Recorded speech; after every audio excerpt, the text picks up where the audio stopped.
We're 36 hours into our water fast here in the middle of Vegas. And as you can see, it's a desert wasteland with nothing going on.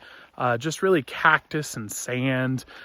Just an awful environment really here in Las Vegas, Nevada. And because we're going through the desert right now, I wanted to tell you about the Desert Fathers. Because why am I fasting? Well, if you fast, I got into it because I was sick. I had a horrible disease, autoimmune disease. Still might have it, don't know. Doctors come back and forth, weird stuff. Not important. Most important thing is we tried to fast to see if it would fix it. It didn't, but it did teach us why people would fast. And the reason why is it brings your awareness very quickly to the fact that we try to ignore in today's day and age, which is the existence of the soul. You see, what happens is at first you're going to feel hungry in your stomach and you ignore that. And then as time goes on, you'll start to feel hungry in your mind. Your mind starts coming up with excuses of why you should eat. And then if you go long enough, the mind and the body team up and are trying to convince you to eat. The question then becomes, who is you that the body and the mind are teaming up on? And that is the existence of the soul. That's why fasting works so well.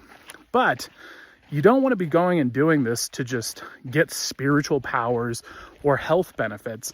And that's what the Desert Fathers taught in this beautiful parable, which was disturbing and dark, to put it lightly.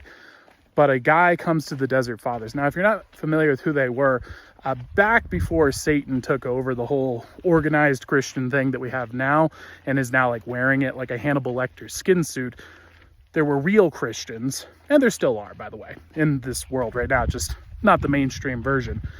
And what they would do is go out into the desert to basically fight demons.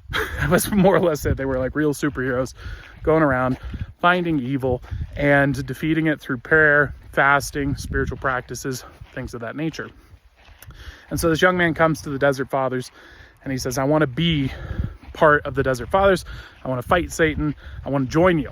And so the Desert Father says, fine, you can join, but to do it, you must prove yourself worthy.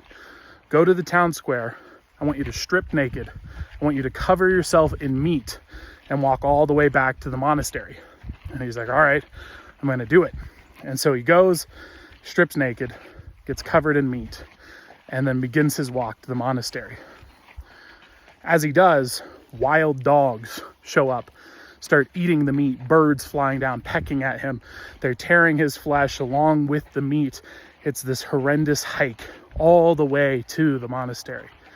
And he finally arrives and he says, did what you said. I'm ready to join. But why, in God's name, did you make me do that? Why did you make me cover myself in meat? And he said, your pursuit of spiritual power is the same as the pursuit of the material. What you've just gone through physically is what will happen to you as the demons arise to devour your soul.